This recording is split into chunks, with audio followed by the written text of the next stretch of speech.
Today, we're going to dive into a really powerful passage from the Quran. It frames one of humanity's biggest dilemmas as, well, as a kind of cosmic transaction. It's all about the choice between what we want right now versus what has eternal value. So let's get into it. To get us started, think about this for a second. What is the absolute worst trade you could possibly make?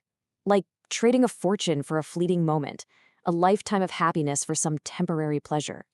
The Quranic passage we're looking at today builds its entire message around this very idea, a cosmic bargain gone horribly wrong. So the Quran kicks this off with a really powerful metaphor, a commercial transaction, if you will. It's a worldly bargain that has some pretty serious eternal consequences. This verse right here, it really sets the stage. It describes a group of people who've made a completely disastrous trade. They basically purchased the immediate, tangible life of this world by selling off the ultimate prize, the hereafter. And when you break it down, you see this isn't some accident. No, it's a conscious choice. It's about prioritizing temporary stuff over something of infinite value. And the consequences, they're absolute. The punishment won't be eased up, and this is crucial. No one is going to step in to help them. The deal is final. But here's the thing. This bad bargain isn't just a one-off event. The Quran shows it as part of a recurring pattern throughout history, a cycle of rebellion against divine guidance. Wow. This verse just lays out a pretty stark historical record, doesn't it? It talks about this continuous chain of revelation, from Moses with the Torah to a whole line of prophets after him, and then to Jesus, who came with clear miracles. But what was the response every single time? You can see the pattern. It's crystal clear. Revelation is sent, one messenger right after another.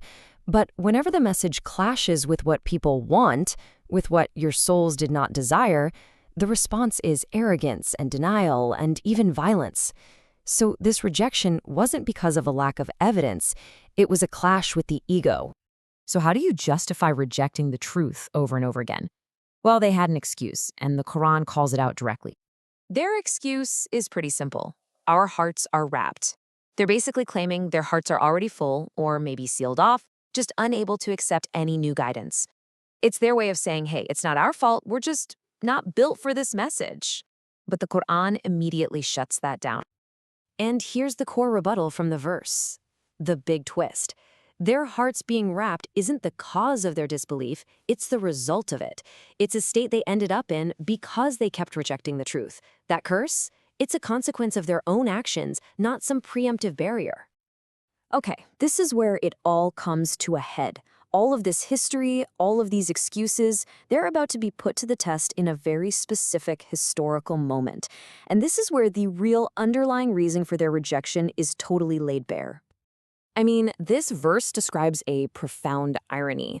The people of the book in Medina, they had been waiting for a final prophet, one who was described in their own scriptures. They were even praying for victory through his arrival. But then, when the book and the prophet they recognized finally showed up, they met him with disbelief. The contradiction here is just striking. On one side, you've got all this hope and anticipation. They're literally praying for this moment. On the other side, you've got the reality of what happened when he arrived. The very thing they were waiting for, they rejected. So you have to ask, why? And there it is. Verse 90 gives us the explicit answer, and it circles right back to that wretched bargain of selling their souls. But this time, it tells us exactly what the price was. They disbelieved out of envy. So the root cause wasn't some deep theological dispute. It wasn't a lack of proof. It was envy, hasad, a kind of toxic mix of tribalism and arrogance. They were upset that God's grace, that prophethood, was given to someone from outside their own tribe, their own lineage. They wanted the truth, sure, but only if it came on their terms. So you can really see the downward spiral these verses describe. It all starts with that bad trade, right? Selling the hereafter for the now. That leads to rebelling against any truths that are inconvenient. Then come the excuses to justify it all, and it ends with envy, the final poison that makes them reject the very truth they once prayed for. And the result? Wrath upon wrath.